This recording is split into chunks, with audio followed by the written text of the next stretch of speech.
You're tuning into Black and White Sports on YouTube. The no-holds-barred truth on sports.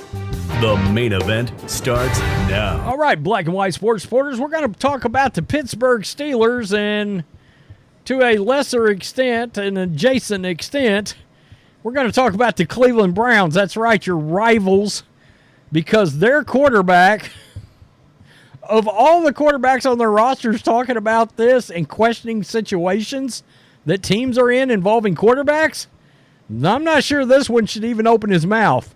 But Deshaun Watson has weighed in on how bad of a situation it is for Justin Fields to be with the Steelers. Oh, I don't think that's a very good position. Well, one could argue with a $65 million dead cap hit per season for the next foreseeable future, the Browns aren't in a great quarterback situation right now either. All right? Personally speaking, I'd rather be sitting where the Steelers are than where the Browns are right now. But nonetheless, Deshaun Watson has opened his pie hole and weighed in. And we're also going to talk about a massive name receiver that there's some smoke blowing around the Steelers. A little fire's getting started there. Nothing's going on with Tyler Boyd. And as of right now, you're looking at the draft, around the draft or during the draft for Brandon Ayuk. Deshaun Watson. That's right.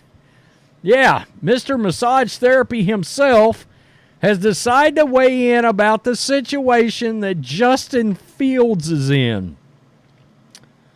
All right.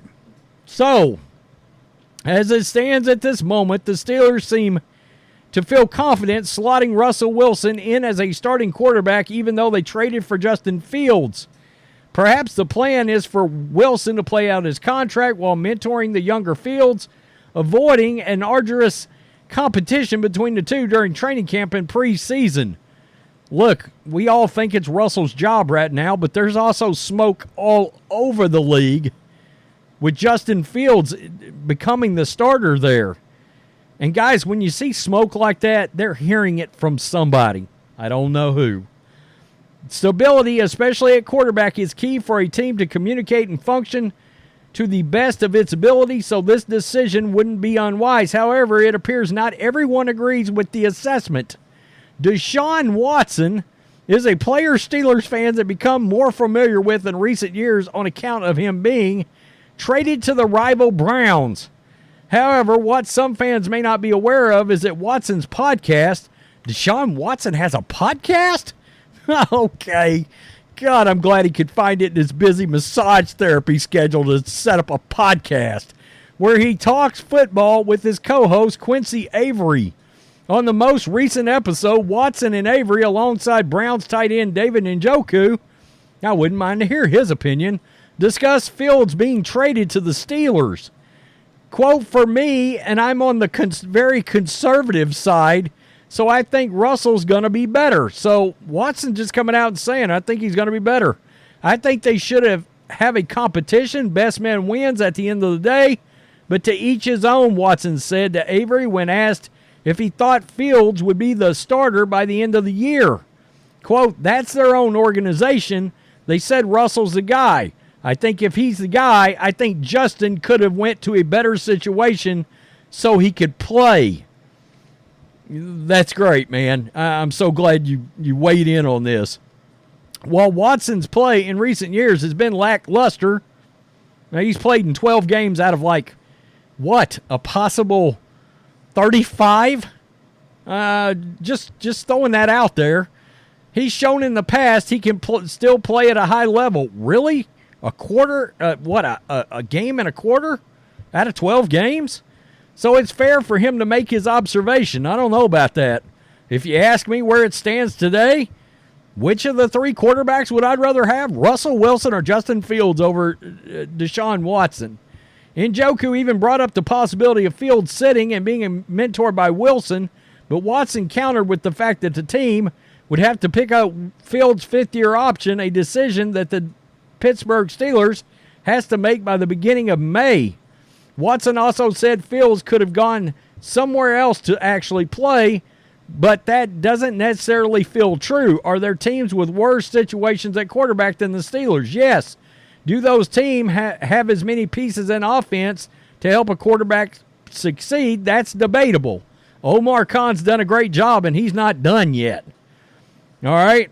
And look, the one thing I believe about Mike Tomlin in this situation, and I understand what they told Russell, right? And part of me even wonders, was that true? Hey, you're the starter. Was that true until they realized they could get Justin Fields for a 2025 sixth-round pick? That price may have weighed in on all this. And it wasn't, and we got to remember, it wasn't that teams didn't want Fields.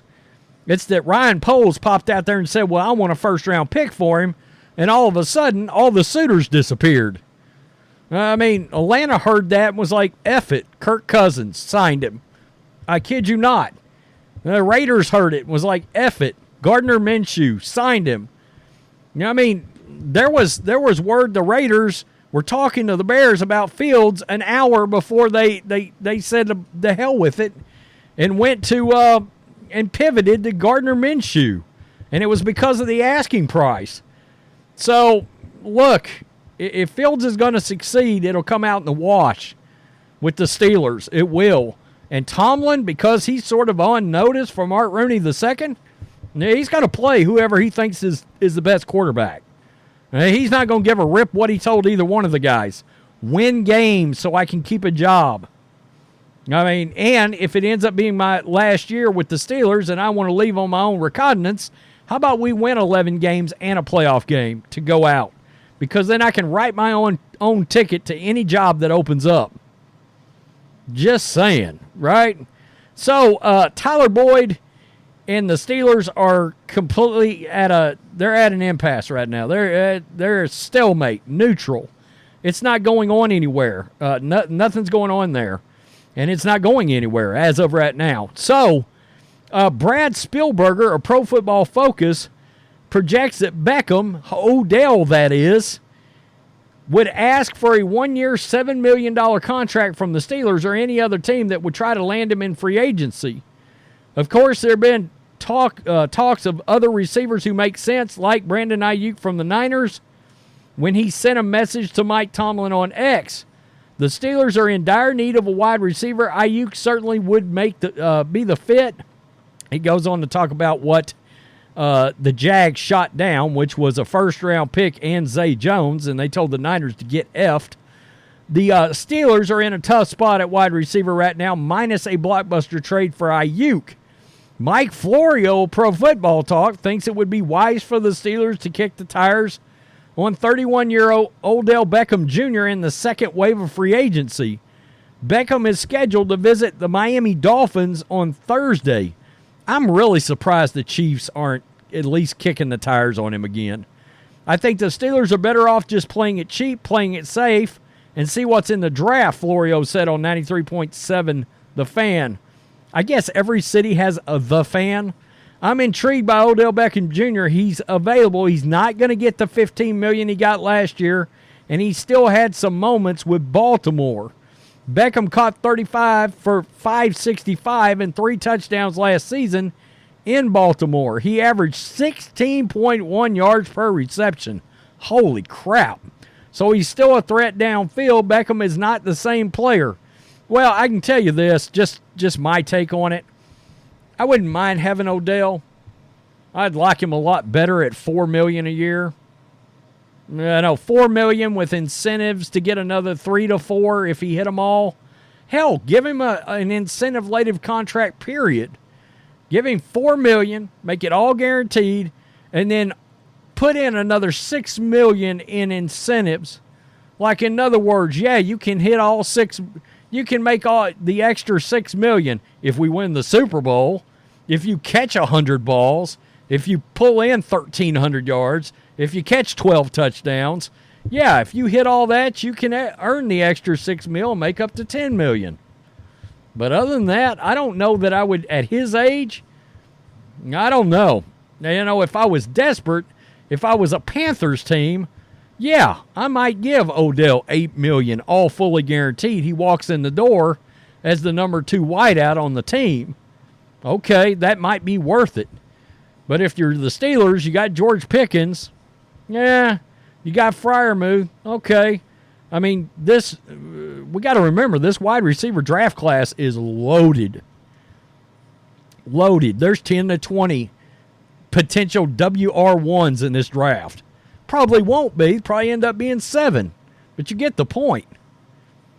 And they're going to be a hell of a lot cheaper, and you're going to have them locked down for a lot longer than Odell. I don't know. If I was in the wide receiver market, Odell might not be where I'd go. I probably would have signed Mike Williams. You know, it's something like that. Tell me what you think. I don't know, Steelers. You want Odell? Question mark. And Deshaun Watson, thank you so much for taking time out of your busy schedule to weigh in on the best quarterback situation when you have taken a literal blowtorch to the Cleveland Browns franchise and their quarterback situation. You know what? They've arguably got a total wreck at quarterback. I mean, that whole situation could just... We could look up at the end of next season and the Browns have gone 6-11. You know? And Flacco's not there to bail them out this year. Peace. I'm out. Till next time. Thanks for watching the show. Be sure to like, comment, and subscribe. Be sure to tune in next time on Black and White Sports.